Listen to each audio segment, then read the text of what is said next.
Canal Traliga no feriadão aqui gravando numa tranquilidade do lar.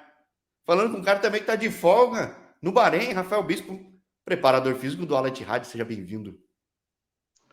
Olá, Jorge. É uma grande satisfação estar falando com você e toda a sua audiência e ter essa oportunidade de bater esse papo. Primeiro preparador físico no canal, tem uma responsabilidade grande aqui, hein? Porque há um tempo comecei a colocar treinador, depois começou a ter um monte de treinador. Aí comecei a colocar fisioterapeuta, não teve tanto ainda, porque eu tô programando direitinho, assim, não tem tanto espaço, mas vivo colocando. Preparador físico, não sei porquê, nunca tive aqui no canal. Que Você já chegou a ver muita seja. lista de preparador físico por aí no mercado? Realmente não, né? Bem da verdade, Jorge, nós preparadores físicos, né? Somos um grupo de profissionais meio que de bastidores, né? Como se fosse um espetáculo, né, teatral, né? São profissionais que trabalham por trás da cortina, né? Não aparecem sempre, né? Fica ali, aparece mais na pré-temporada ou durante a temporada competitiva, né? Quando as competições estão sendo jogadas, geralmente quando tem muita lesão, machuca bastante jogador, aí passa a ter novamente um pouco mais de protagonismo, né? Porque as grandes estrelas são os atletas, né? E os treinadores, naturalmente, né, têm grande protagonismo também, né?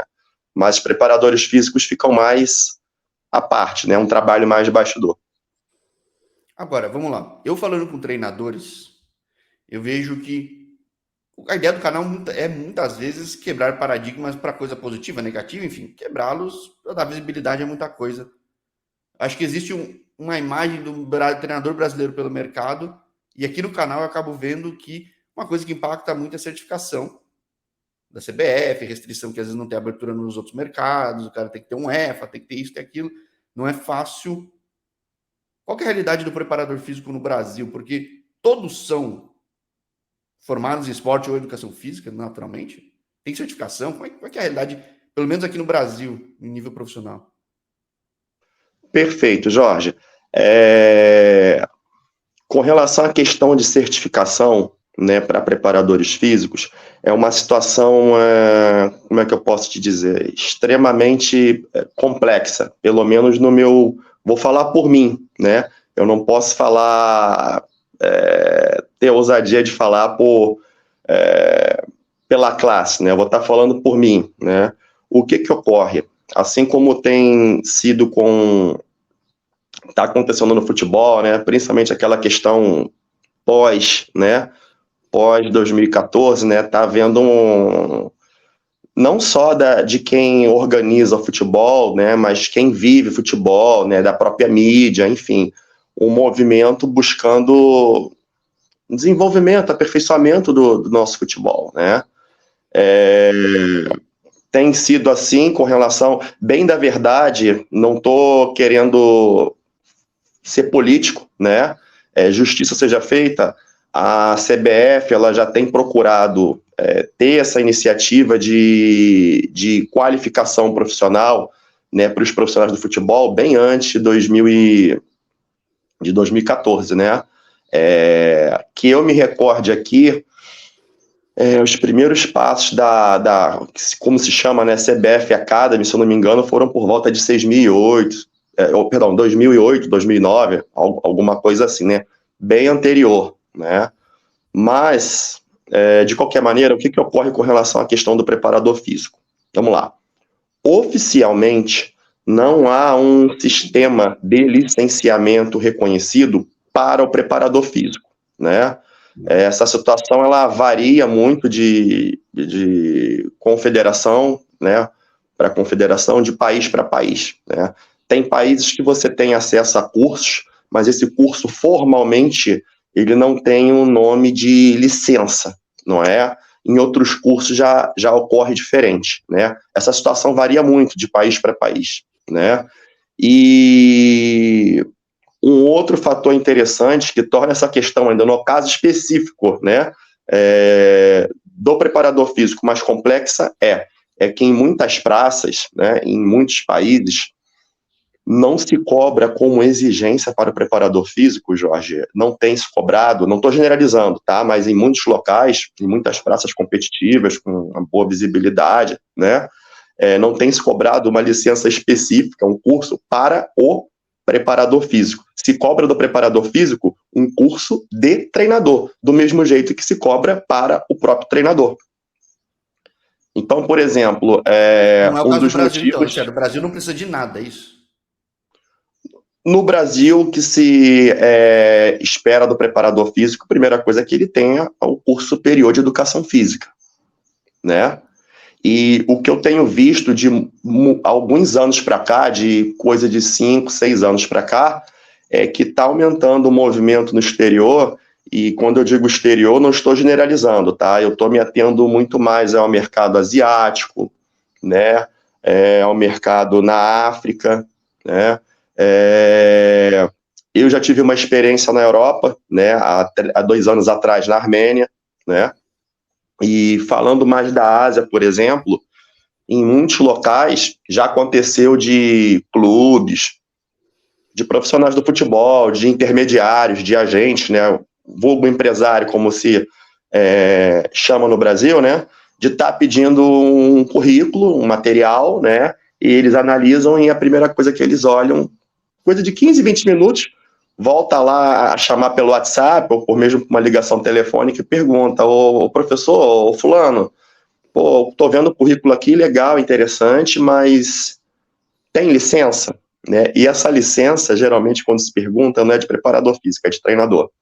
Então, muitos países afora, muitos clubes já estão com o hábito de fazer essa cobrança também para o preparador físico. Então, o preparador físico que tem uma abertura de mercado no exterior, a grande maioria está fazendo o curso de as licenças, né, para treinador, porque está sendo uma exigência que está sendo praticada, né? E se você quer continuar trabalhando no exterior, né, sem ter essa licença, fica complicado. Então, não importa se o profissional em questão ele tem o desejo de virar treinador, né? É uma questão de necessidade. Você tem que ter o curso. É normal, qualquer profissão está exigindo cada vez mais das pessoas, seja em termos de certificação ou de capacidades técnicas. Eu costumo dizer em outros ambientes que muitos hard skills, habilidades que eram muito específicas, viraram soft skills, ou seja, por tecnologia ou por concorrência, acaba tendo mesmo. Então, a realidade no Brasil, vamos lá. Pô, você é um cara formado no FRJ. Sim, correto. Pô, puta universidade. Claro que acho que muito se diferencia pelo histórico profissional por onde passou, mas Perfeito. buscar mais capacitação, certificação, foi algo mais específico, o seu mercado de uma forma geral busca também, porque não foi só no Rio que você estudou, certo? Sim, verdade, verdade. Voltando a essa questão aí, né, fazendo um link, né, com que nós estávamos conversando, eu só tinha meu curso superior, né, que eu fiz na Universidade Federal do Rio de Janeiro, como você comentou, né, uma universidade aí que historicamente, eu não vou generalizar em contexto nacional, mas no contexto específico do meu estado, tem uma tradição grande de ser formadora, muitos profissionais, né, que tiveram a carreira bem sucedida, né, como não só como treinador, mas com muitos preparadores físicos passaram por lá, muitos que vieram do futebol, né, vieram da bola, outros que foram sendo forjados aos poucos, né, tiveram passagem por lá. Eu mesmo, quando eu entrei para fazer o curso de educação física, né, quando eu ingressei na faculdade, eu não tinha pretensão de trabalhar com futebol, né? Eu sempre gostei muito de atividade física, de esporte, mas o meu objetivo era o basquetebol, né? Eu joguei basquetebol na minha adolescência, sempre gostei de futebol, mas a paixão mesmo era o basquete, né? Mas foi no meio da faculdade que, justamente por ter tido contato, relação, né, com alguns professores que lecionaram disciplina, que trabalharam, que militaram no futebol profissional, técnicos, preparadores físicos, eu acabei mudando de ideia, fui gostando do futebol, me apaixonei e já no decorrer do curso eu já mudei meu pensamento e decidi que gostaria de um dia trabalhar com futebol, né? E até 2018, eu só tinha o curso, né, superior, né, de educação física. Tem uma pós-graduação que também foi feita em treinamento desportivo, que é a matéria que na prática estuda preparação física na FRJ. Mas em 2017 para 2018, Jorge, eu já comecei a sentir justamente essa carência na minha formação, né, acadêmica, na hora de ter acesso a boas oportunidades. Né? Começou a esbarrar muito em pessoal solicitava, fazia uma sondagem e dava Mas uma isso olhada fora no do seu Brasil, currículo. né? Exatamente, no Ah, exterior. tá. E eu A comecei a carência, o cara da perder. FRJ fala carência de informação, falou, ferrou. Imagina pro resto da Não, galera, né? mas para o exterior começou a atrapalhar. Eu comecei a perder bastante oportunidade em centros maiores, em bons clubes, por não ter licença de treinador, né? E eu estava ficando para trás, porque eu já tinha consciência, né? A gente bate papo com os amigos de profissão, muitos colegas já estavam na frente fazendo esses cursos e estavam tendo acesso a tais oportunidades, né? Então, assim, eu vi que eu estava ficando para trás, eu precisava movimentar. E aí deu, não vou dizer que bateu o louco, como dizem, né? Eu vi que era uma necessidade emergencial e eu procurei correr atrás. E no mesmo ano eu comecei a fazer 2 cursos ao mesmo tempo, né? Eu comecei a fazer a licença C e depois a B, né? Pela TFA, que é a Associação de Treinadores lá do Futebol Argentino, e também busquei fazer um curso de preparação física equivalente, né, na PEFA. A PEFA, o nome é Associação dos Profissionais de Educação Física do Futebol Argentino, mas na prática é a Associação de Preparadores Físicos do Futebol que milita naquele país, né? Fiz os 2 cursos, né? A licença B eu terminei ano passado, demorou um pouquinho por causa da pandemia, que houve uma dificuldade aí, né? Burocrática para estar entrando na Argentina, por causa da questão da pandemia, atrasou para fazer as avaliações finais, mas o curso da PEFA não, o curso de preparação física, que equivale à licença de preparador físico, eu iniciei e finalizei no ano de 2019 na Argentina, em Buenos Aires. Tem uma curiosidade, hein? Eu começo a ver gente, porque eu já falei com centenas e centenas de pessoas. Eu vejo alguns caras buscando certificação de fato na AFA ou alguma coisa na Argentina. É uma. Eu não sei se a opinião que vai vir de você ela é a mesma dos outros, mas é uma questão de admiração no futebol lá. Que tem uma coisa específica? Porque no teu, ok, de preparação física que não tinha no Brasil também. Mas Sim. o que será que leva os brasileiros a formar lá? É mais barato? O que tem diferente? Assim? Perfeito, vamos lá. Justiça seja dita, né? Eu comentei contigo a questão eu não trabalho na área do direito desportivo, eu fico com receio, ser leviano de colocar a palavra de modo inadequado, não é? Não é que não haja cursos de licença ou de qualificação Não, na não preparação oficial. física, né? Sim, aquele Sim, tipo é. oficial. Sim, A CBF promove, a CBF Academy promove um curso que é muito bom, né? Diga-se de passagem, quando eu tomei consciência de que eu precisava buscar essa qualificação, né, e ter esse título, o meu primeiro passo foi procurar na CBF, né? E a dificuldade que eu vou falar por mim, que eu tive, eu fui muito bem atendido na época pelo coordenador de cursos, que é o professor Maurício, né? Me atendeu super bem, mas o que ocorre são poucas vagas por ano, não é? porque está começando ainda E também, né? Então, exatamente, né? E como o curso é para treinador, não é para preparador físico, primeiramente eu busquei curso, a licença de para treinador, né?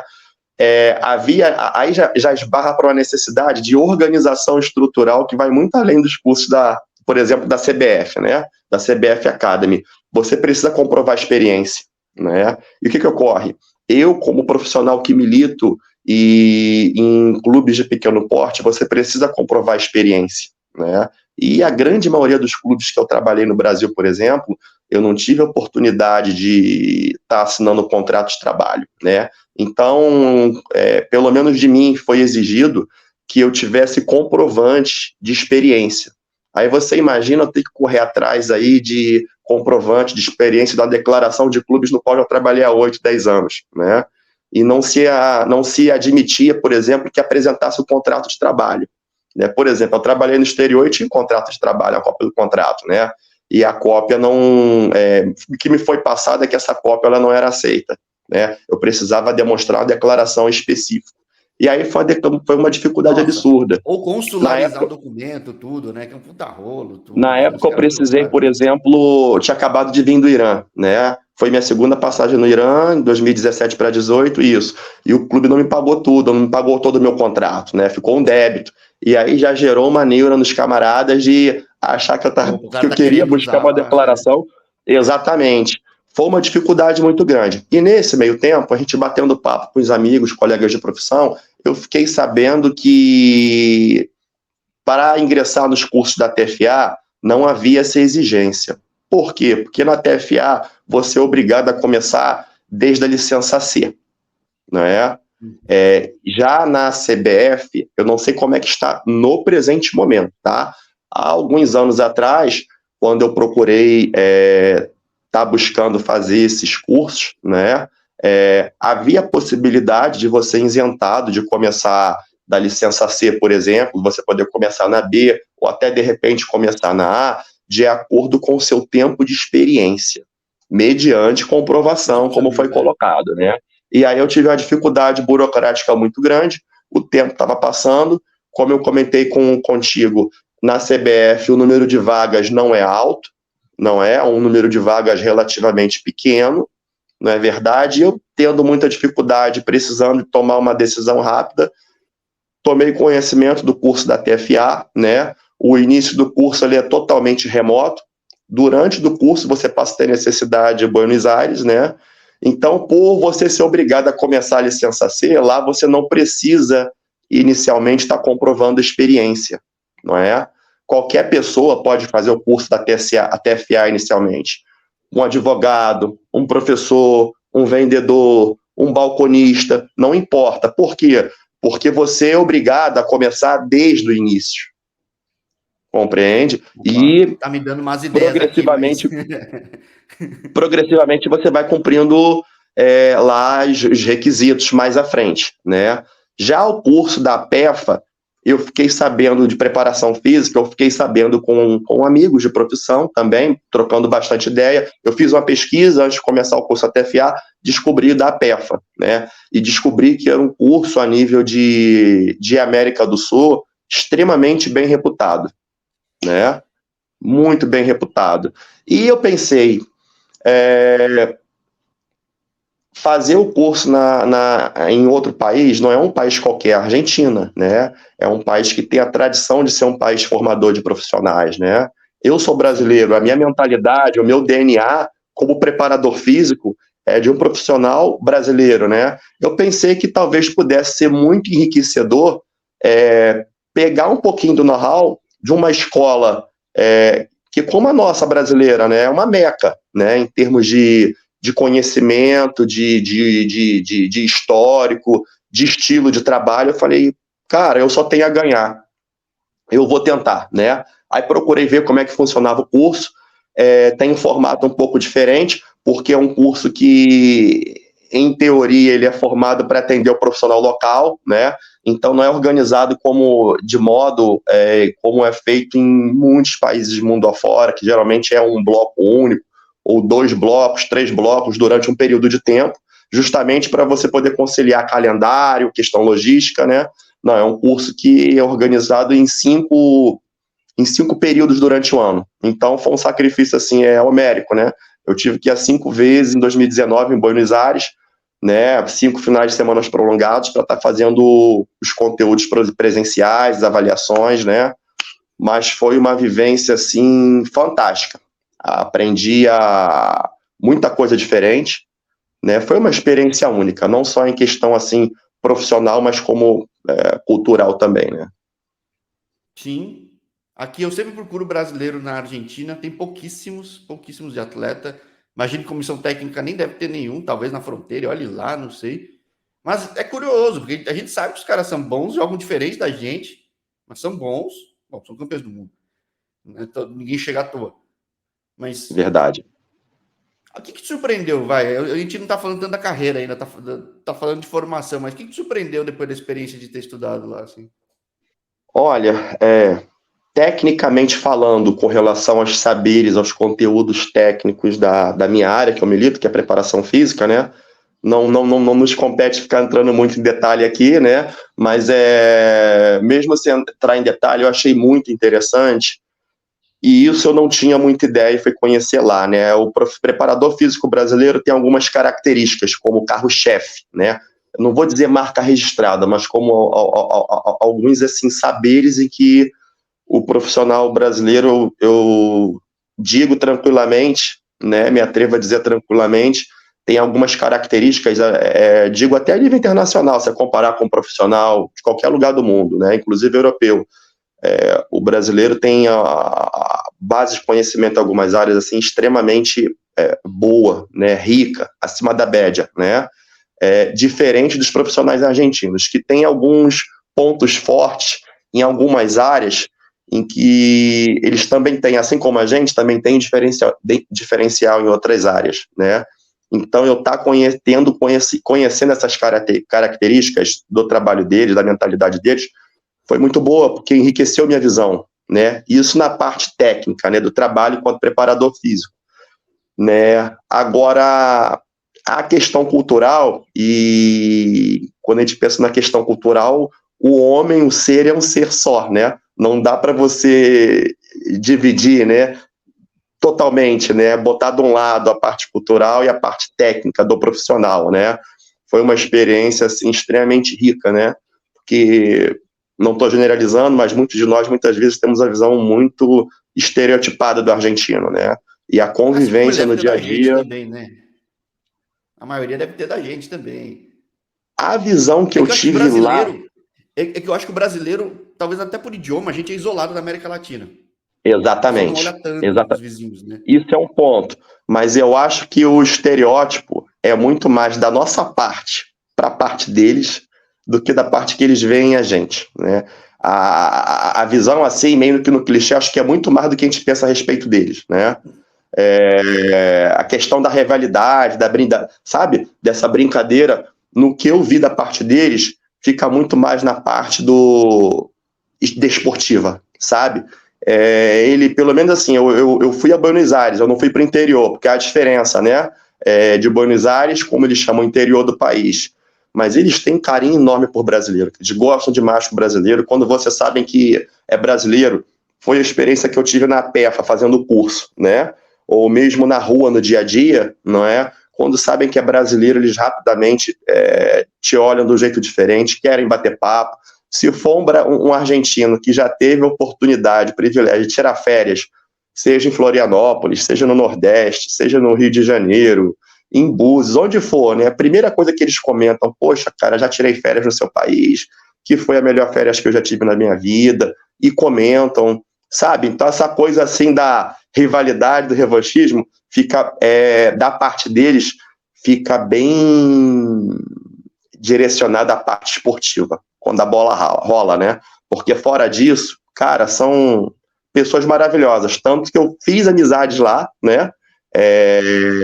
Amizades com as quais eu tenho contato até hoje, né? Fiz uma amizade com um preparador físico de Córdoba, que é meu amigo até hoje, já teve oportunidade à minha casa no Rio de Janeiro, e é um povo fantástico, cara. Passei a ser suspeito para falar, tá? Quem me conhece Quem for ver meu perfil pessoal aí no Instagram vai ver o quanto eu gosto de basquete. Joguei, fui do clube GV, Sim. jogava na GV. E como eu gosto de Argentina, que eu já fui bastante, fotos de perfis minha aqui, tem muita coisa de Argentina. Falamos muito do lado pessoal de formação, mas profissional. Você formado na FRJ, militou no futebol brasileiro, só que passou por muitos lugares diferentes pelo Brasil. A Sim. realidade de muitos lugares diferentes é realmente muito diferente ou acaba sendo meio parecida? Porque você passa por onde? Espírito Olha, Santo, Mato Grosso, Rio. eu já trabalhei em clubes do Espírito Santo, Rio de Janeiro, né? Na verdade, eu comecei no Espírito Santo, né? A primeira experiência que eu tive, eu estava recém-formado, né? Eu sou do Rio de Janeiro, mas quando eu casei em 2006, eu fui morar no Espírito Santo, que a família da minha esposa é do sul do estado do Espírito Santo, e lá eu tive minha primeira oportunidade no futebol, trabalhando nas divisões de base de um clube chamado Estrela do Norte, que em contexto nacional pode, de repente, não ser muito conhecido, né? Mas o Estrela do Norte é um clube extremamente tradicional no estado do Espírito Santo, é um clube centenário, né? Enfim, lá tive a minha primeira experiência, né? Estava formado há pouco tempo, mas não tinha bagagem do futebol, não joguei bola, eu não fui criado no meio do futebol. E foi uma experiência relativamente curta, de alguns meses, em 2006, mas para mim ficou visível que eu precisava de mais capacitação. Da mesma maneira que para uma pessoa que recém consegue, né, conquista a sua carteira, a sua CNH, né, a sua carteira nacional de habilitação, né, a permissão para dirigir, isso não te habilita a dirigir com total autonomia no trânsito, né, um processo, né, que você vai adquirindo até você ganhar confiança, né. Para o profissional do futebol, também é a mesma coisa, principalmente para aquele profissional que não tem histórico no futebol, né? Foi o meu caso, né?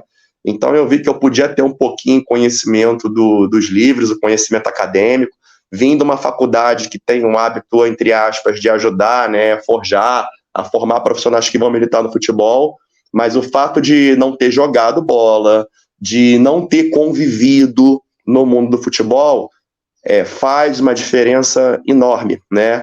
E olha bem, eu não estou diminuindo a importância do estudo, da contribuição da vida acadêmica, ela é fundamental, né?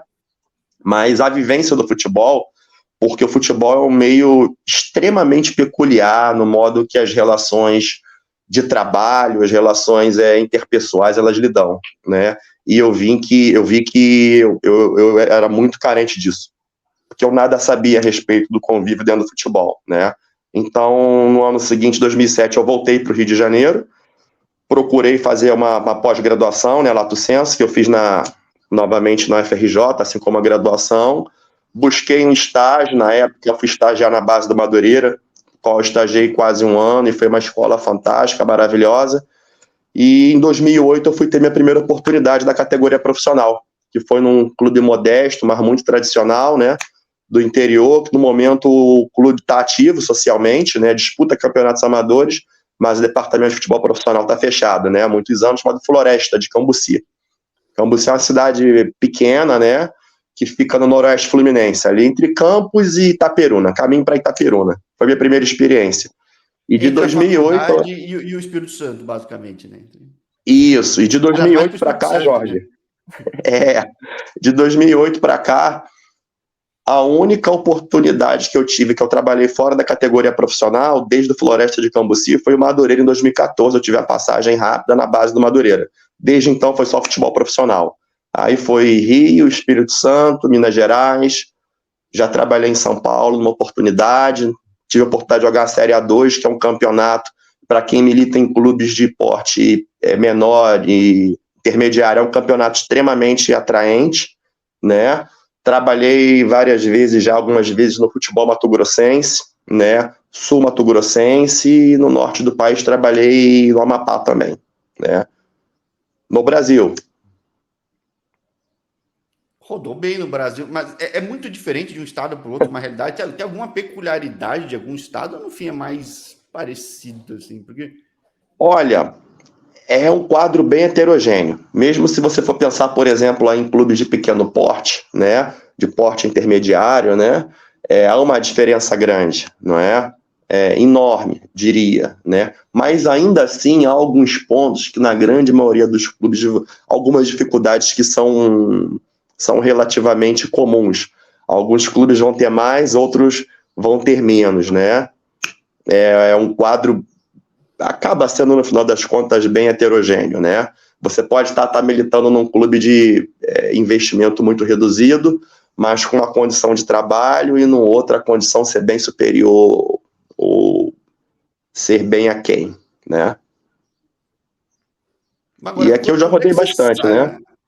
sai? Então, quando é Aqui que no você sai Brasil do eu já... Brasil e como que, tipo, que eu falei, você é o primeiro que sai do Brasil, só Sim, corrigindo também, porque eu falei com um ex-atleta que virou preparador físico, não virou preparador, ele chegou a ser treinador e preparador físico, hoje ele é diretor de preparação esportiva, que acaba sendo um diretor de compreendo. preparação física do Indy Eleven lá nos Estados Unidos. Mas eu queria procurar muito do Brasil. E quando você sai do Brasil, já tinha conhecimento de muito preparador físico pelo exterior brasileiro? Na época, né, minha primeira passagem no exterior foi na Tailândia em 2012, né? Eu já tinha, assim, conhecimento de vários colegas de profissão, né? Eu sou lá do estado do Rio de Janeiro e na época eu estava iniciando, eu tinha coisa aí de 5, 6 anos no futebol, né? E estava bem no início, futebol profissional menos tempo ainda, coisa de 4 anos, mas já havia colegas aí que estavam bem à nossa frente em termos de estrada, de rodagem, de oportunidades, que já tinham falado bastante coisa já, né? A primeira oportunidade foi em 2012, né? Eu fui indicado por um ex-atleta e também ex-treinador com passagem em grandes clubes, né? Que é um jogador muito famoso nos anos 70, né? O Carlos Roberto, também foi técnico do Botafogo, foi campeão estadual, né? E rodou muito mundo afora, pela Ásia, né? Foi técnico da seleção da Tailândia já, né? E ocorreu uma época que um ex-atleta dele, comandado por ele na seleção da Tailândia, né? Já treinador, buscava um preparador físico, pediu indicação a ele, né? E eu tive a oportunidade de conhecer o seu Carlos quando eu era estagiário do Madureira. E ele era técnico do profissional, né? O mundo do futebol é um mundo muito pequeno, né? Acabou surgindo a oportunidade, né? Eu me recordo que é muita coincidência, né? Eu tinha acabado, sem compromisso, estar enviando um currículo para ele, né? E coisa de pouco mais de um mês depois, ele entrou em contato comigo. E eu tive a primeira oportunidade para a Tailândia, né? Foi em 2012, tive a oportunidade de voltar, mas por decisão profissional mesmo própria minha, acabei não retornando, né? E rodei. E a segunda experiência que eu tive foi no Irã, né? Eu fui 2 vezes para o Irã, né? 2015, depois retornei em 2017, tive na Armênia também, né? Em 2021 e a atual experiência que eu estou tendo aqui agora no Bahrein, né? O E Irã aí, foram vamos lá. duas oportunidades. Você fala que o mundo é pequeno. Quem fez a ponte entre a gente foi um cara que passou pelo canal, no clube atual. Mas quando falou de ti, eu já tinha aqui no canal falado de você por causa de quem falou na Armênia. Ou seja, Sim, o mundo é pequeno. Tudo bem que eu falei com bastante gente, mas tem muita gente pelo mundo. E cá estamos falando agora de realidade de Bahrein. Você passa por mercados bem diferentes, né? Acho que sim, eu não sei da parte técnica, mas eu sempre sei que sair da caixinha, sair da zona de conforto amadurece muito a gente, né? Porque você se amadurece. expõe a culturas muito diferentes. Como é que é a cabeça do Culto, Rafael hoje, do Rafael que saiu antes de sair do Brasil, por exemplo? Porque você passa em lugares culturalmente muito específicos, né? Tipo, Tailândia tem uma cultura muito forte, Irã tem uma cultura muito forte, sim, Armênia, para quem não conhece, tem até histórico de guerra, de um monte de coisa, então é um ambiente diferente. uma história única, fantástica, né? Olha, Jorge, é realmente como o amigo citou, né? Vai além da questão futebolística, né? E eu até acho interessante, eu não sei se o amigo recorda ou se a audiência também lembra, eu sempre lembro, há muitos anos atrás, o Levir Coupe, né, o técnico, né, o conhecido Levir Coupe, eu não me recordo em qual clube que ele estava trabalhando na época, eu acho que era o Fluminense ou Atlético Mineiro, que ele numa determinada entrevista, uma oportunidade, ele citou que o futebol é sempre aprendizado e ele comentou numa entrevista que, numa das passagens que ele teve pelo futebol japonês, que ele aprendeu bastante coisa, né? E parece que isso aí na época gerou meio que um burburinho, tipo, como quem queira dizer, como que um brasileiro vai poder aprender alguma coisa, assimilar saberes diferentes no futebol asiático, ou no futebol japonês, né? E a grande verdade é que pode sim você estar assimilando saberes em todas as áreas do conhecimento, no futebol não é diferente, no futebol em qualquer lugar do mundo, né? Por exemplo, eu recordo a minha primeira passagem que eu tive a oportunidade de fazer no exterior foi na Tailândia em 2012. O meu técnico era tailandês. E a Tailândia, qual é a representatividade para a Tailândia a nível de competição internacional de seleção? Não tem Só representatividade, no né? É uma sul da Ásia hoje em representatividade dia. só Porque no o sul treinador é da Ásia, brasileiro exatamente. também, bom, e já passou aqui. Já.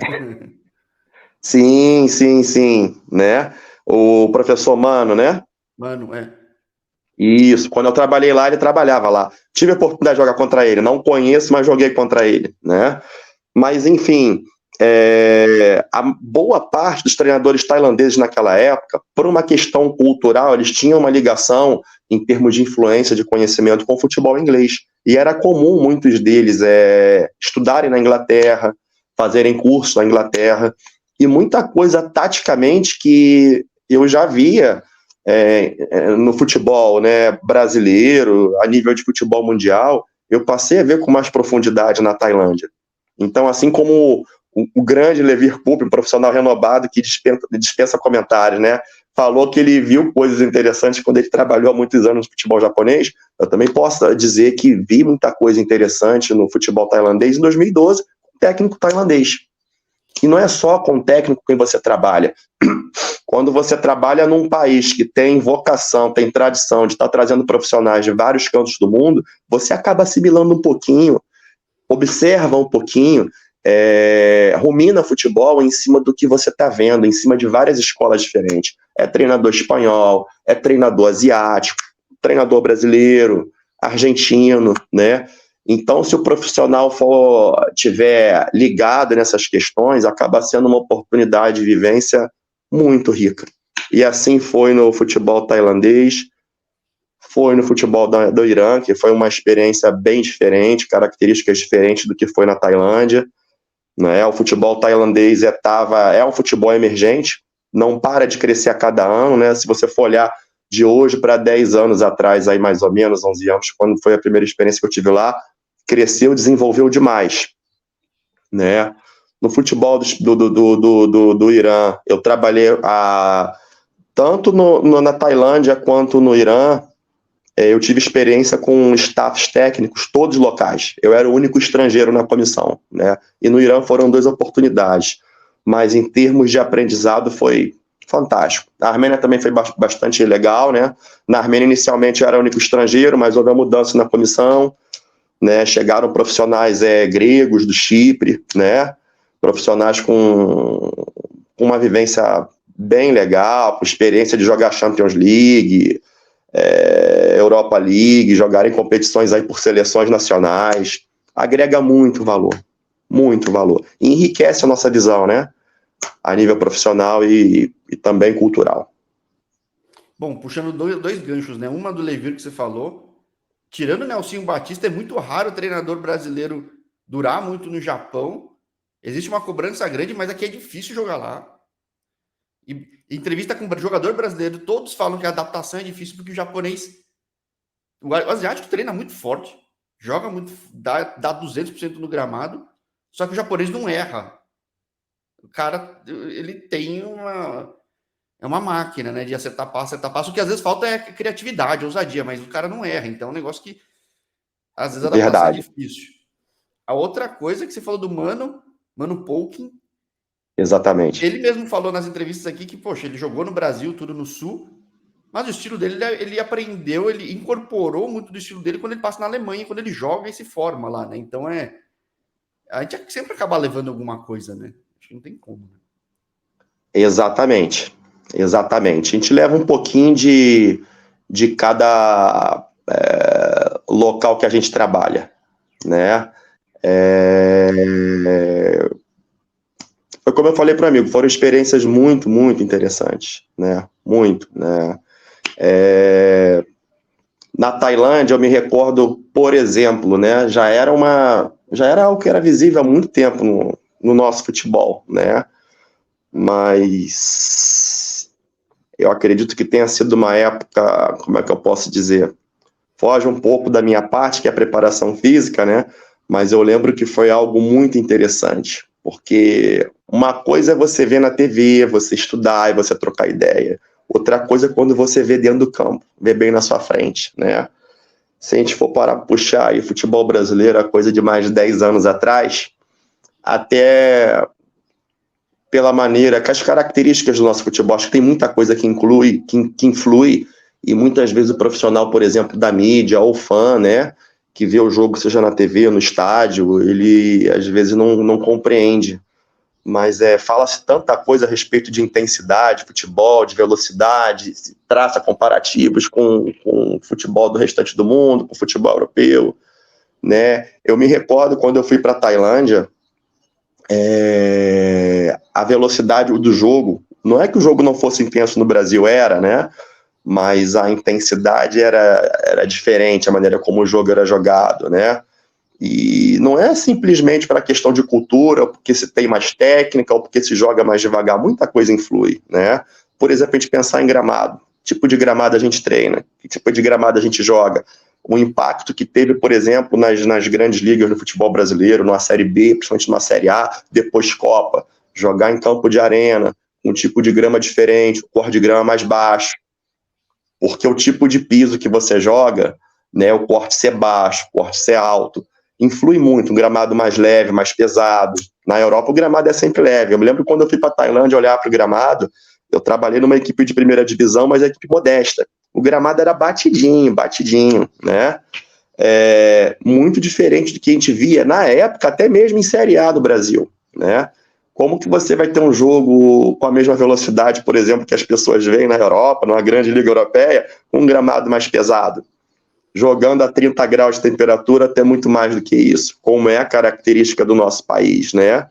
O jogo no nosso país está ficando mais rápido de anos para cá, por uma série de fatores, né?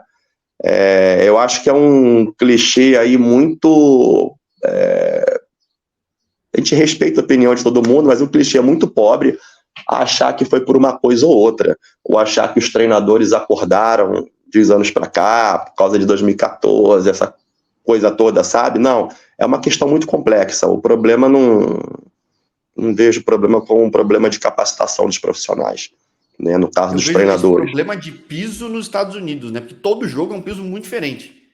Os Sim, eu me jogadores, você vê o recordo, impacto nos jogos, assim. É um negócio uma coisa que, gigantesco. voltando, eu meio que perdi o perdão, a questão da primeira passagem na Tailândia, eu lembro que havia um volante na minha equipe, que, pasme, era um franco-argelino, né? Ele era um francês com cidadania argelina, e ele já tinha passado por 2 clubes no Brasil e falava português fluente. Olha que loucura. Ele já tinha passado pelo Vitória da Bahia e pelo Bangu no futebol brasileiro na base, né? E rodou países afora e estava jogando lá, né? E eu passei a conhecê-lo e ele comentou comigo, né, Rafael, estava em final de carreira já na época, ele já tinha tido algumas lesões crônicas, né, que limitavam um pouquinho a condição física dele. Né? Ele falava, Rafael, eu poderia estar atuando no meu país, na França, por exemplo, numa divisão intermediária, mas eu perdi um pouco da minha competitividade em função da questão física, não é? E eu lembro que na época eu fiz os testes físicos dele, realmente ele ficava bem atrás dos demais, né? E com a minha visão de futebol que eu tinha, né, no futebol brasileiro, e na época o jogo era mais lento, o jogo ele não era tão compactado como é hoje em dia, então dentro da visão no futebol brasileiro, lá no nosso futebol da época, era muito importante um volante ser um bom defensor, ter boas capacidades individuais para defender, porque o jogo era compactado, você ficava muitas vezes desguarnecido, sem uma cobertura, tinha que ser muito bom num contra um, né? E para você cobrir uma faixa de grande campo para defender em situações em que você está desfavorecido para se defender, você precisa também ter uma boa condição física. Eu imaginava, Deus, como é que a gente vai jogar, o nosso treinador tailandês, né? Vai jogar com um volante com tamanha limitação física, né? E jogava. Mas jogava por quê? Porque o gramado era baixo, a Tailândia é um país quente, mas não com as características do Brasil, né, por todo o ano.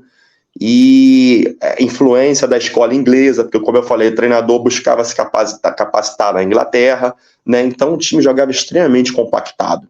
Já naquela época, em 2012, olha o que eu falo para o amigo, no futebol tailandês. Compreende?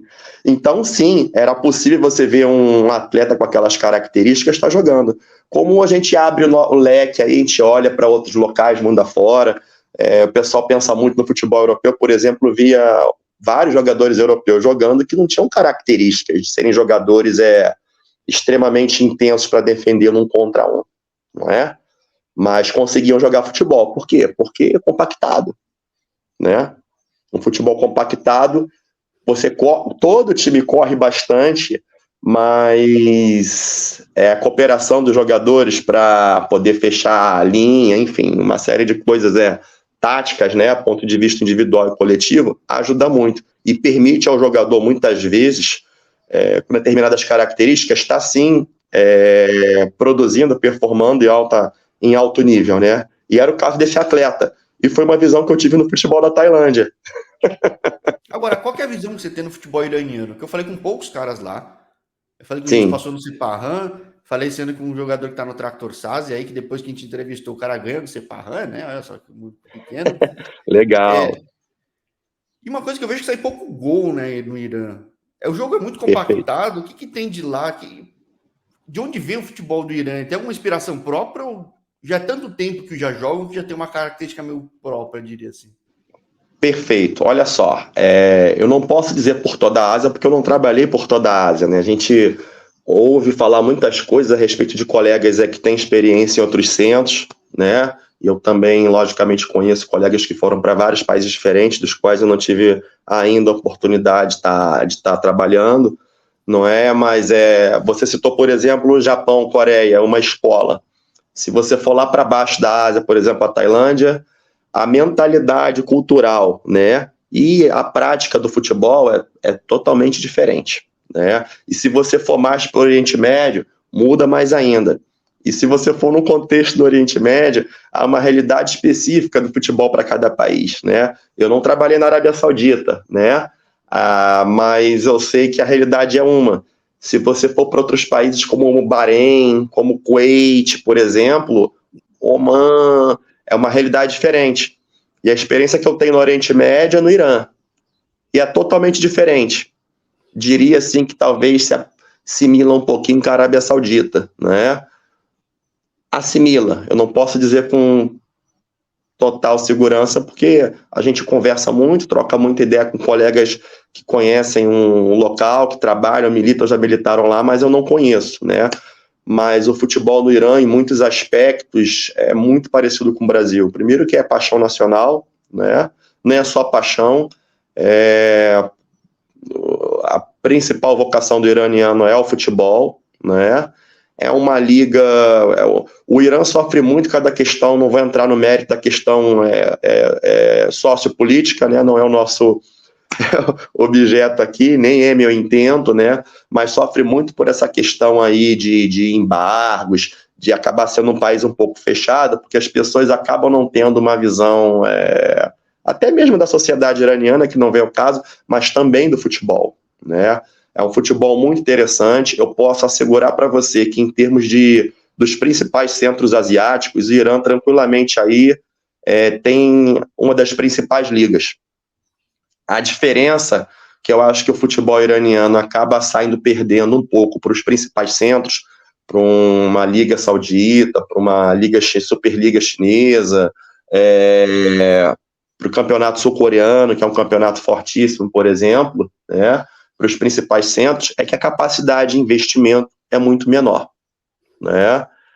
Por exemplo, na Arábia Saudita, se eu não me engano, são cerca de entre 5 ou 7 estrangeiros que você pode ter por equipe. No Irã são só 3, não é? O que mostra como o E jogador local é bom, né? Porque ele acaba compensando isso chegando nas finais dos campeonatos continentais, tudo, né? Tipo, exatamente, a base é né? A forte. capacidade de investimento das equipes é bem menor em comparação com uma equipe de ponta do futebol saudita, do futebol emiratense, do Emirados Árabes, do futebol do Catar, né? Tá, chinês, japonês, está muito abaixo, né? Mas o que me chamou demais a atenção no futebol iraniano é a capacidade técnica, né? Tecnicamente, há muitos bons jogadores no futebol iraniano, né? Eles aí de uns 10 anos para cá, eles têm conseguido é, aumentar ano a ano a quantidade de jogadores que jogam no futebol europeu, né? Começaram ali com jogadores em centros menores, né? Mas passo a passo estão conseguindo colocar alguns jogadores aí já com algum tipo de destaque aí em centros maiores, não é? Mas a capacidade técnica eu achei um lance assim muito interessante, né? Como é característica de alguns países na Ásia, mais específico no Oriente Médio, há algumas carências, né? Mas o ponto forte que eu posso passar para o amigo seria essa questão técnica, né? A qualidade técnica do jogador iraniano é muito boa, né? Ali em termos de futebol asiático, eu digo que é primeira prateleira com certeza, né? Com relação à questão do gol que o amigo falou, uma coisa que eu acho um fator bem interessante no futebol iraniano é a questão da parte tática, né? Eles são muito desenvolvidos na parte tática, levam isso muito a sério, né? Já é uma coisa que está internalizada nos profissionais, está cristalizada na mente dos jogadores, né? Então é comum você trabalhar com treinadores lá no futebol iraniano que aí varia o perfil de cada treinador, né? Sim. Mas o treinador montar a equipe em relação ao que ele tem para a próxima semana contra o próximo oponente, né? A influência dos profissionais de análise de desempenho, né? Lá eles chamam de analista tático. No futebol iraniano, na minha primeira experiência lá, vão para quase 10 anos, e já era uma experiência que já estava sacramentada há alguns anos antes da minha chegada lá, né? Um fator, assim, bem interessante, né? São muitos profissionais nesse aspecto, né? Eu não sei se o fato da questão tática, por ser um futebol que joga-se muito compactado, fecha-se muito pelo meio, né? É uma tendência do futebol mundial já há muito tempo, né? Você Sim. balança a marcação para um lado e para o outro, acaba dando oportunidade para você levar aquelas bolas diagonais que há 20, 15 anos, 12 anos atrás você não via tanto. Hoje você vê demais. Por quê? Porque prioriza se fechar o meio para a bola não entrar pelo meio, não é? Naturalmente você dá um pouco o lado, mas você dá o lado sabendo que sua equipe fisicamente é muito forte, né? Vai ter uma leitura boa de jogo. Toda vez que a bola atravessar para o lado, a sua equipe vai balançar para aquele lado e fechar aquele lado, né? Não é à toa que o jogo fica mais intenso, né? De muitos anos para cá, né? Mundo afora, não é? E em termos de atacante, falta, não estou generalizando, né? Mas o iraniano em si, para a questão de finalizar, em algumas situações falta um pouquinho de qualidade, né? Não para o jogador que cria jogada, para o jogador, como se fala no Brasil, o jogador que faz a beirada, né? Mas o jogador, a parte da finalização carece um pouquinho. Então, juntando todos esses fatores, acaba que a probabilidade de você marcar, ver muitos gols no futebol iraniano fica um pouquinho complicado, né? Muito difícil de marcar. Já tive a oportunidade de ver jogadores estrangeiros de boa qualidade, né, inclusive brasileiros, irem para lá e ver que é complicado, que é um futebol que não é Então, você fácil de ser falou do jogado, local, não. mas o brasileiro não faz muito gol. Lá e no Iraque. No Iraque tem o artilheiro agora, um brasileiro, 12 gols, o artilheiro do campeonato, tá quase acabando. E fala, pô, 12 é pouco, mas é que é difícil fazer gol mesmo, é característica dos caras mesmo. Para o amigo ter uma ideia, né, a respeito dessa questão dos gols, né? A minha primeira passagem lá foi na temporada 2015-16. Eu trabalhei numa equipe de patamar muito modesto. É uma equipe que iria entrar na sua terceira temporada na primeira divisão, chamada Stelar Khuzestan, né? Que não é o mesmo que o Stelar Teheran, né? Que é uma das grandes equipes de futebol iraniano com o Persepolis, né? Era a terceira temporada da equipe na primeira divisão e é um campeonato que, assim como no Brasil, é jogado em pontos corridos e, surpreendentemente, a nossa equipe conseguiu ser campeã da Premier League, que é a Série A deles lá, né? Mas o fator interessante, além de ter sido muito positivo para todos nós, né, ser campeão da primeira divisão para uma equipe de patamar inferior, né, de porte intermediário, foi o fato de, em 30 jogos, Jorge, a nossa equipe ter marcado 33 gols. É, Fomos, é, fomos campeões numa liga de pontos corridos, com 33 gols pró, 14 contra, em 30 jogos. Era uma equipe que fazia o primeiro gol e não tomava. A gente fazia o primeiro gol e não tomava. E era uma equipe que, acredite, procurava jogar um futebol ofensivo, né? Mesmo sendo uma equipe pequena, procurava jogar um futebol ofensivo, bonito para frente. A característica desse treinador iraniano, né? O Abdullah Veisi, é um muito bom profissional, né? O treinador que gosta de futebol bem jogado, bonito, para frente, né? E só saíram 33 gols. então quem tiver curiosidade vai ver, sai pouco gol, mesmo com os melhores times. É um negócio curioso mesmo. E que é uma realidade talvez diferente aí no Bahrein, né? Exatamente. Uma coisa que eu vejo do pessoal quando eu falo com gente, jogador, treinador, enfim, quem passa no futebol, Bahrein, Catar, Emirados Árabes, às vezes é falta de jogador, né, local, né? Porque a condição de vida dos caras, não sei naí, mas ela é boa. É difícil achar gente que quer jogar mesmo, ou tá comprometido, ou talvez seja uma realidade da É um Tailândia, ponto isso é mais difícil interessante, de ter né? mais Eu acredito que competitividade de seja. profissional.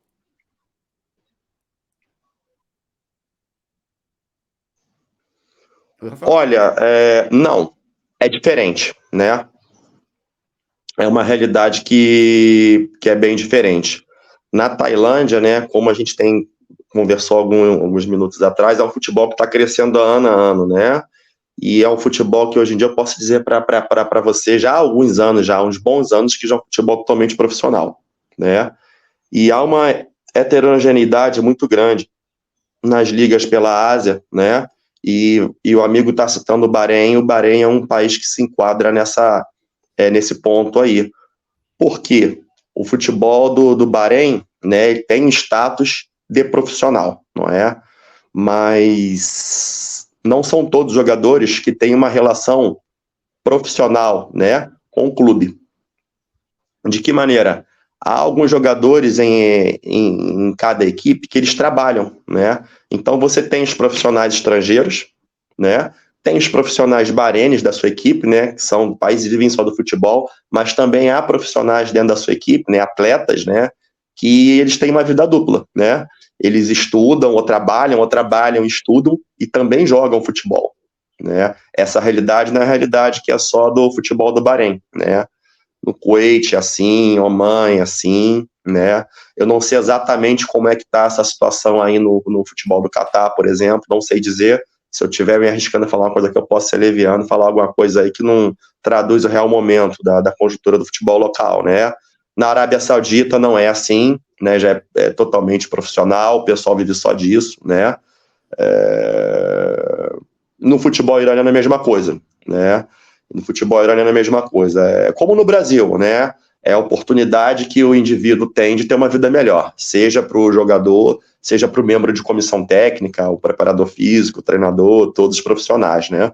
Então a relação que tem de expectativa e de cobrança é altíssima. Não que aqui no futebol do Bahrein seja, entre aspas, assim, um profissionalismo, entre aspas, faz de conta, não é. A cobrança, ela acaba sendo praticamente a mesma para todo mundo, né? A diferença é que alguns profissionais só treinam e jogam, né, e descansam, e tem outros que fazem tudo isso e trabalham, né? Cabe, por exemplo, a mim como preparador físico ter um pouquinho de flexibilidade, não é? Mas ter flexibilidade não significa dizer que os atletas não vão trabalhar, não é? A cobrança é alta, né? Mas não tem jeito, você tem que ter um pouco de flexibilidade, né? E a questão também climática, acho que influi, né? Quando a gente pensa em Oriente Médio, né? É a pessoa que não conhece o Oriente Médio, eu mesmo no Brasil, antes de vir para o Oriente Médio, vim para a Ásia a primeira vez, eu imaginava que fosse calor, um calor sepulcral o ano todo, e não é bem assim, né? Eu sou do Rio de Janeiro, né? Inverno para carioca é 18, 20 graus, é inverno para gente, né? E, por exemplo, aqui no Bahrein, no inverno, né? Que é hemisfério norte, né? Oposto do hemisfério sul, aí no Brasil, né? Chegou a fazer 13, 14 graus, né? No inverno aqui, né? E o calor aqui é quente, né? Eu trabalhei no futebol iraniano. Já aconteceu de eu fazer jogo no Irã com neve, né? O Irã é uma loucura, né? Porque eu trabalhei no sudoeste do Irã, né? Fiquei no sudoeste do Irã, bem próximo ao Iraque, ao Kuwait, né? Numa cidade chamada Arvaz, né? E é a região mais quente do mundo. O sudoeste iraniano, pedacinho ali do extremo sudeste do Iraque e o Kuwait é a região mais quente do mundo, né? Eu já cheguei, a pré-temporada não era feita ali, era feita em outros locais, mas geralmente 1 a 2 treinos no ano, no clube onde eu trabalhava, eram feitos na cidade. A gente procurava buscar um horário em que o tempo tivesse um pouco mais ameno, né? Mas ainda assim, já aconteceu dar treino de 50 minutos com 48, 49, 50 graus. E isso com treino começando 7, 8 horas da noite, tá? 7, 8 horas da noite. Mas era só uma 2 vezes. A gente fazia pré-temporada em cidades de montanha, que é normal. Tem muita cidade de montanha no Irã. As principais cidades do Irã ficam em áreas altas de altitude. Não é? Teherã fica a quase 2.000 metros de altitude, Tabriz, Mashhad, Isfahan. A maioria das grandes cidades iranianas ficam por volta de 2.000 metros, 1.500 metros de altitude. Não chega a ser como nos Andes, você ir para Quito e para La Paz, não, né?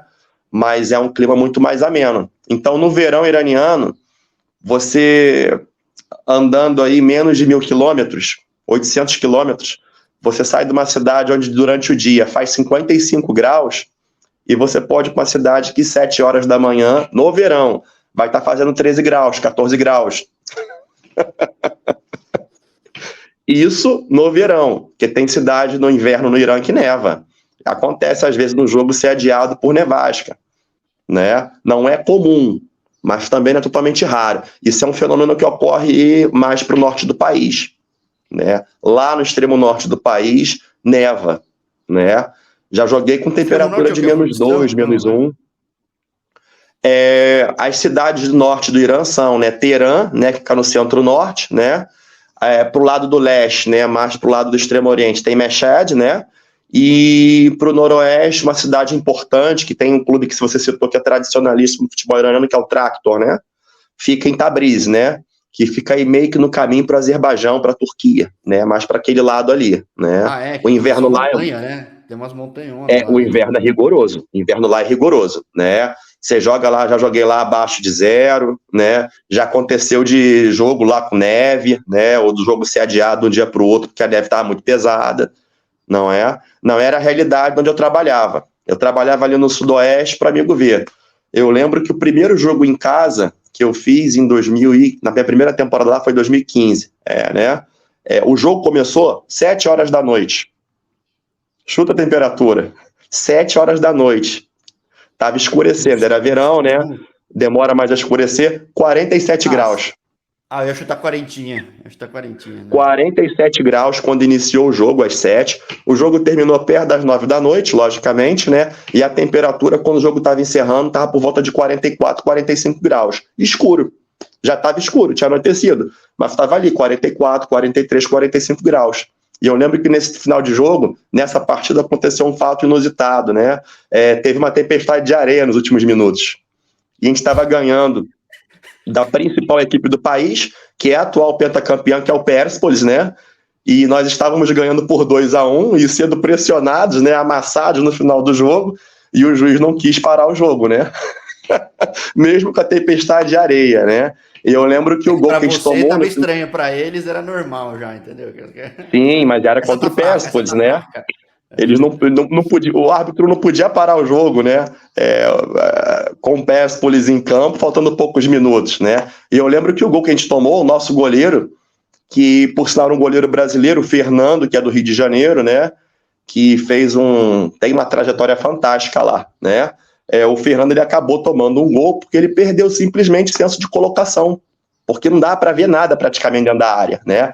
O atacante da equipe adversária veio pela linha, literalmente, ele quase que pisando na linha de fundo, invadiu a área totalmente sem ângulo, né? E o Fernando, ele perdeu o senso de colocação, porque não dá para ver nada. E o atacante, ele percebeu que o goleiro estava fora do gol, ele só rolou a bola pro gol, praticamente em linha reta. Por sinal, o atacante que jogou a Copa agora, né? Que tá jogando no Porto com sucesso, que é o Mehdi Taremi, né? Foi o artilheiro da Liga naquele ano. É um dos poucos iranianos na atualidade fazedores de gol, né? Cai no que o amigo falou aí, né? Nem à toa que foi artilheiro da Liga naquele ano. E tá fora do país, por isso que tá fora do país.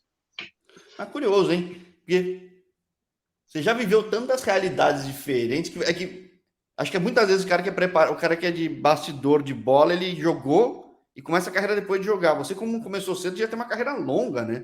Então, sim, já viveu bastante realidade, né? Já vão para 17 anos no total, né? E exclusivamente no futebol profissional desde 2008 aí. Agora em junho completa 15 anos. São 15 anos. Porque eu tava pensando, você vai gostar então de ver a entrevista do cara das Ilhas Faroe para ver questão de condição climática, tudo, porque pô, você já pegou condição de atleta diferente, cultura diferente, climática diferente. Sim. Qual que é a tua realidade hoje aí? Porque você já viveu bastante coisa como profissional. O que passa na cabeça do Rafael hoje em dia? Olha, é uma coisa assim para mim que fica como, na verdade, acho que é meio clichê o que eu vou falar, né? A gente nunca pode achar que a gente viu de tudo, né? Isso vale para a vida, vale para o futebol, né? No futebol tem muito aquela expressão popular, né? Você vê alguma coisa diferente, você fala, pô, eu vou lá colocar no meu livrinho, né? Como se estivesse, assim, hipoteticamente, escrevendo um livro da sua vida, né? Das suas experiências, e você vê uma coisa interessante, você vai abrir o seu livro lá e escrever uma nova página no seu livro. Você vê uma coisa inusitada, né? E essas experiências, mundo afora, elas são extremamente agregadoras. Tanto do ponto de vista profissional, como eu dei vários exemplos para o amigo, né? Poxa, a gente não falou muito, eu também estive na Armênia, né? Pô, na Armênia eu comecei a trabalhar na comissão toda a Armênia, né? E eu lembro que o primeiro auxiliar técnico do clube que eu trabalhei na Armênia, na época o Sevan, era armênio, mas ele trabalhou muitos anos na federação. E ele pegou uma época que a Federação Armênia era tomada pelos espanhóis. Então, resumindo, ele era armênio, tinha uma influência, né? Só que ele teve um convívio extremamente salutar e prolongado, duradouro, com profissionais espanhóis de altíssimo gabarito, né? Então a riqueza que ele tinha é grande. Então, quando eu tive contato com ele, não tive só contato com a maneira local de trabalhar, eu também tive contato com a escola espanhola. E foi uma experiência riquíssima. Passou-se um tempo, houve uma troca no comando técnico, chegou um técnico cipriota, né, chamado Pambos Christodoulou, né, um cara sensacional, como profissional, como pessoa, e trouxe um auxiliar técnico que veio na função de analista tático, ótimo profissional, né, grego, né, que tinha experiência, jogou futebol na Alemanha há muitos anos, né, vinha de uma experiência anterior no futebol chinês, sabe, é uma mescla muito grande, então em termos de aprendizado, fica fantástico, né, e grego também, vou te falar, os gregos cipriota, grego é uma cultura muito idêntica, muito similar, né, são muito parecidos com os brasileiros, extremamente gregários, né, então, se dependesse lá dos colegas lá do Pambos e do Diorgos, né, os colegas com quem nós trabalhávamos, todo dia era café. E eles falavam, Rafael, grego e cipriota, se deixar, tem que ir para o café todo dia. Bom, toda então, vez que aquela coisa da resenha, do papo, fantásticos, fantásticos. Não, todo mundo gosta, porque se adapta muito fácil. Além do clima ser parecido, perfil da galera também, muito parecido. Sangue quente, né? Por exemplo, o próprio... Você já teve a oportunidade de entrevistar o André Mensalão, né? Lá na Armênia. O Mensalão tá jogando para esse treinador, né? Pro Pambos Christodoulou lá na Armênia no momento agora. Estão trabalhando juntos, né? Estão aí quase subindo um clube da segunda para a primeira divisão, né? Falta muito pouquinho, se eu não me engano, acho que falta um empate, alguma coisa assim para a equipe subir. Estão trabalhando juntos, né? O André trabalhando com esse profissional, né? Então, assim, essas vivências são fantásticas, né? Muito legal. Ao mesmo tempo que agrega, algo que eu já vivenciei voltando para o Brasil, e eu já vi isso também por relatos, até por experiência prática de observar isso. Agrega muito valor, mas como é que eu posso dizer para o amigo?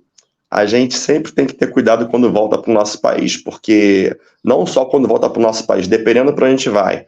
Porque, por exemplo, o nosso país é um país que, por mais que muitas vezes alguns segmentos aí sejam dos fãs, dos torcedores, sejam de parte, eu não estou criticando, não se trata disso, tá? É simplesmente análise descritiva, que até acho que tenham razão também, né?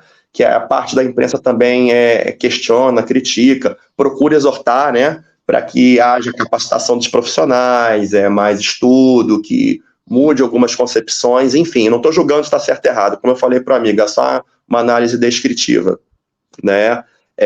De qualquer maneira, Por mais que os críticos não vejam assim, nosso país é uma meca de futebol. Forma conhecimento, tem a sua própria identidade, né? E toda vez que você vai trabalhar num grande centro com uma grande identidade, promover mudanças sempre é muito complicado, Que difícil, né? sim. Caramba, caramba. Exatamente. E muitas vezes o profissional ele trabalha muito tempo fora, quando ele volta para, no caso, vou dar o meu exemplo, você volta para o Brasil, tem que ter cuidado, porque você está lidando com brasileiros, né?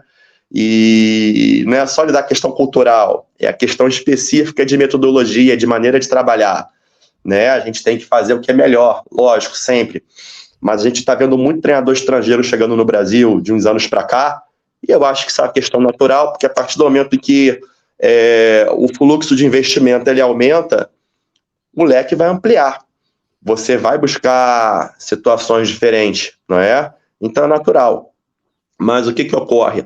Quando você vai para o exterior, por mais que, poxa, você possa ser, a gente possa estar falando, pensando num profissional renomado, um profissional que o próprio nome, a sua presença por si já digam muita coisa, ainda assim não dá para você chegar numa realidade e mudar as coisas assim, ó, fazer Ah, uma não, mudança mas total, o que né? eu ouço em E todo isso, lugar é que você tem que se adaptar à cultura do local e dar um jeito de fazer dentro dela, né?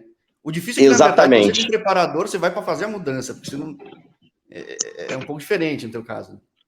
Sim, mas é o que eu estou falando, relatando para o amigo, né?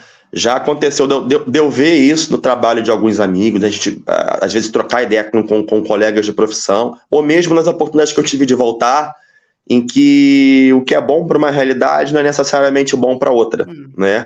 E um erro que muitos profissionais cometem, e isso é mundial. Pode ser o brasileiro indo para outro local, pode ser um estrangeiro vindo no nosso país, a gente, enfim, né?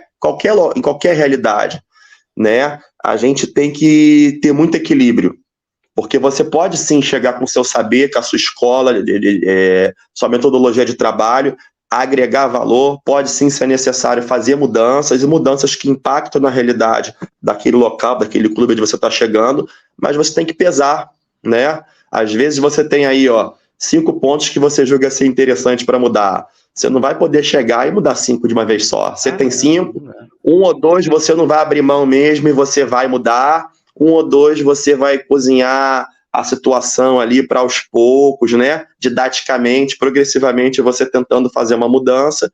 E você vai deixar para depois, porque não dá para agarrar o mundo de uma vez só na Não dá mão, para né? focar em tudo, porque senão você foca em tudo não é foco, certo? Basicamente é isso, é conceitual do negócio, né? É.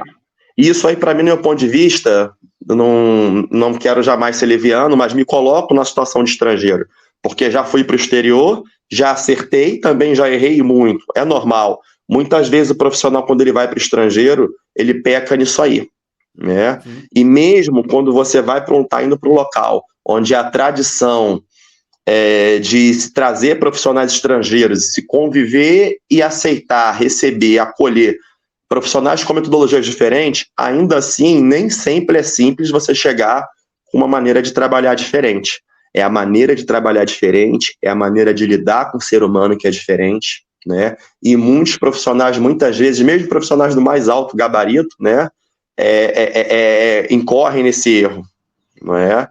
E muitas vezes acaba correndo o risco do trabalho aí no meio do caminho malograr e o projeto ser interrompido antes do que se imaginava, né? A gente vê e está vendo isso no Brasil, porque o fluxo de estrangeiros está sendo grande, e é normal. Uns vão ser bem-sucedidos, né, nas suas escolhas, nas suas tomadas de decisões, outros nem tanto, e da mesma maneira também ocorre com nós brasileiros, quando nós vamos para o exterior, né? Às vezes dá mais certo, às vezes nem tanto, né? Mas acaba sendo, como eu falei para o amigo, né, uma grande escola. Eu aprendi um pouquinho em cada país diferente. Eu estou aqui no Bahrein, é uma realidade, como eu falei para o amigo, né, dessa questão da relação que eles têm com o profissionalismo é diferente. Eu tenho que cobrar? Tenho, mas em algumas situações a cobrança é diferente, a cabeça do atleta é uma, as expectativas e anseios são outras.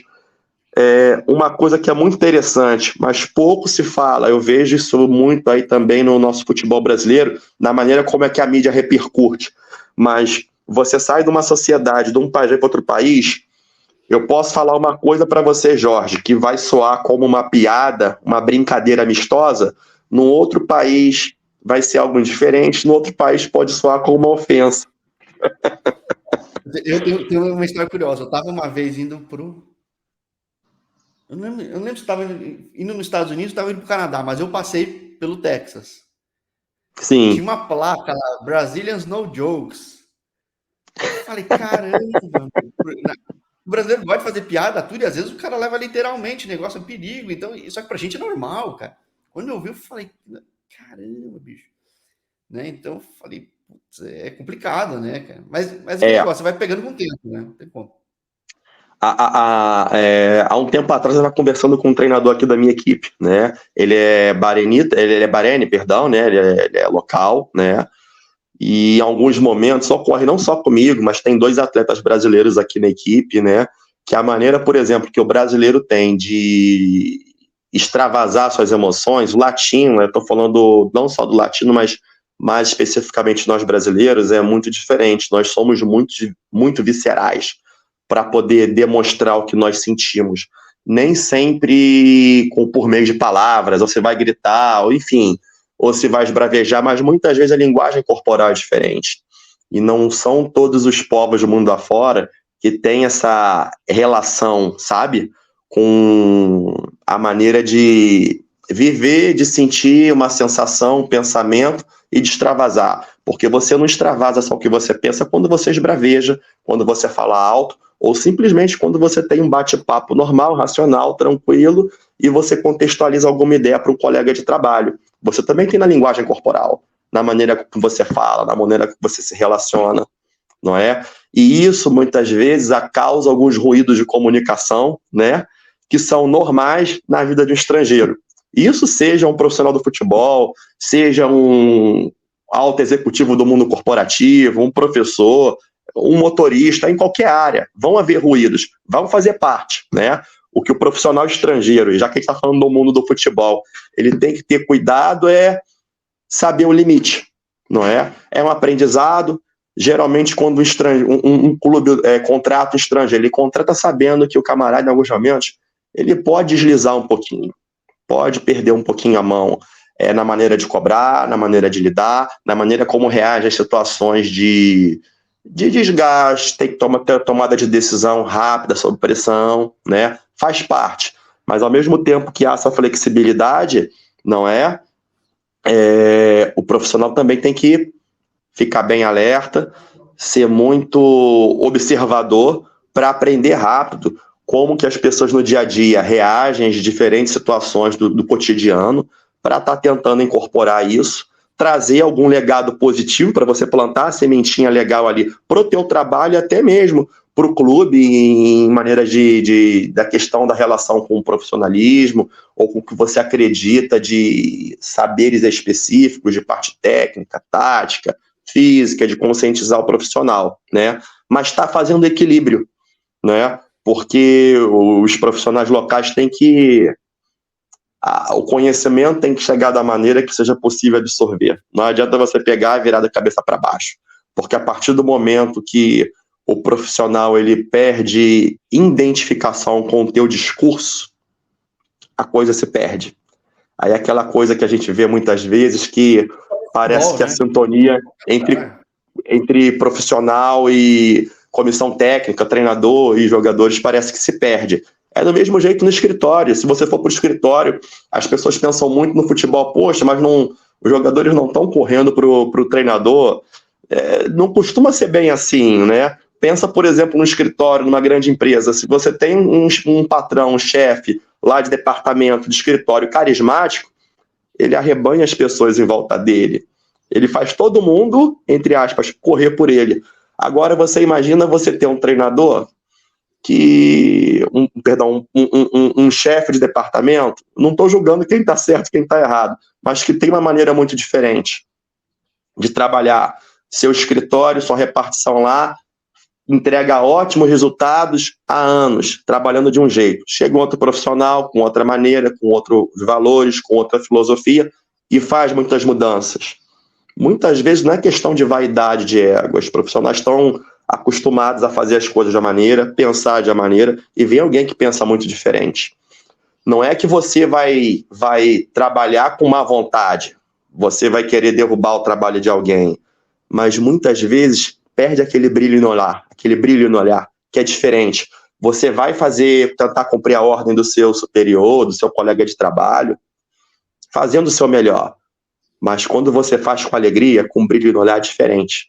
E isso aí é um detalhe que o estrangeiro tem que se ater. Não significa dizer que a sua prioridade tem que se agradar o próximo, né? Os seus comandados. Mas você tem que procurar fazer um mix, um equilíbrio disso aí, para as pessoas estarem contigo. É a liderança. Terminou muito bem, né? E, bom, experiência com isso você já tem em lugares de culturas muito fortes, diferentes. E tua passagem aí no Bahrein já tá quanto tempo?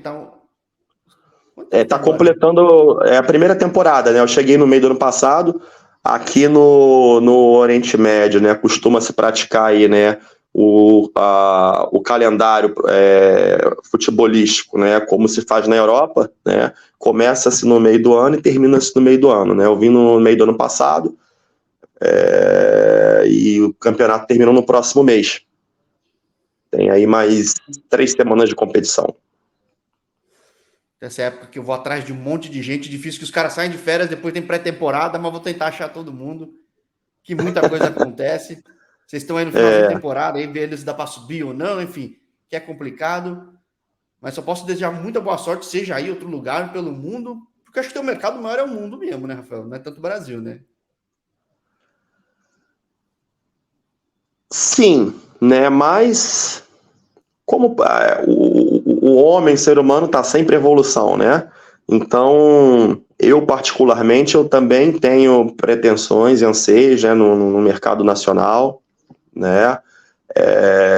Eu sou brasileiro, né? Eu sou carioca, eu amo meu país, amo a minha cidade, amo andar no meu bairro, né? Viver como um brasileiro, viver no meu país, né? Mas a questão profissional, muitas vezes a gente vai para tá tendo a oportunidade de trabalhar aqui no Bahrein, como já foi em outros locais, né? Mas eu também tenho os meus anseios a nível doméstico, né? Eu gostaria, não agora, né, nesse exato momento, mas no profissional, de voltar tendo oportunidade, né? Tive algumas passagens aí no passado recente, bem interessante, Foi né? campeão Tive a passagem estadual muito aqui, legal né, no. pô? Oi? Você foi campeão estadual até pouco tempo atrás, certo? Tive a oportunidade de ser campeão estadual a última vez em Nova Mutum, em 2020, né?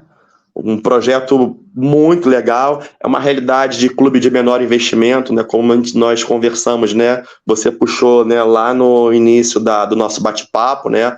Um clube que tem tudo para crescer, numa região que economicamente é muito próspera e não para de crescer, né? De ser alavancada. Foi um projeto maravilhoso. Conheci profissionais do mais alto gabarito que estão rodando por aí, estão crescendo, né? Nosso gerente lá na época de futebol, Farney Coelho, né, do Sul, né, tá no Ipiranga de Erechim, né, tá num clube de Série B do Brasileiro, passou pelo Brasil de Pelotas, depois do Nova Mutum, né, trabalhei com um treinador que é uma pessoa qual tem muito apreço, tanto a nível pessoal quanto profissional, que é o William Dematia, né, que acabou de ser campeão estadual na Paraíba lá com 13, de Campina Grande, né, trabalhamos aí quase 2 anos, foi uma experiência maravilhosa, né. Então, guardo muito carinho da oportunidade lá que tive lá no Mato Grosso, né? E, enfim, vários profissionais, né? Tem vários profissionais que trabalharam lá que estão jogando Série C, B de brasileiro. Tem um atacante lá, o Helder também, que estava no Jacuipense, foi para o Vitória da Bahia agora, né? Um atacante também que eu trabalhei que estava há pouco tempo no Curitiba, se eu não me engano, ele também está no Vitória da Bahia, chamado Zé Hugo, né? Passou lá para o Nova Mutum, uma turma muito boa lá, muito boa lá. E guardo muito carinho não só do clube, das pessoas que dirigem o clube, mas também fomos muito bem acolhidos pela comunidade. Um lugar maravilhoso, né? Mas também tem essas pretensões aí futuras de estar retornando aí, né? Um projeto legal, diferente, né? Porque a gente não pode perder muito o vínculo com a nossa terra, senão a gente fica um profissional assim muito atrelado a um nicho, né? E eu ainda tenho esses anseios, né? Não é um projeto para agora, mas quem sabe para amanhã, né? Então, é por causa de casos que nem o seu que eu criei o outro canal que é o podcast do Jorge, porque tanta gente volta pro Brasil que eu também quero contar essas histórias. Então, fica o convite. Ficando pelo mundo, a gente faz um segundo papo aqui, senão a gente faz no outro. Agradeço pela oportunidade, foi um prazer imensurável, Jorge, estar interagindo contigo e estar proporcionando algum conteúdo valioso, interessante aí para a sua tendência. Um grande abraço e foi uma satisfação enorme. Pô, eu que agradeço demais. Vamos trocar figurinha. Você já passou por tanto lugar, vai ajudar a fazer pontos com outros contatos também. Vai mostrar mais brasileiros, seja preparador físico ou outros na bola, fora do gramado, enfim.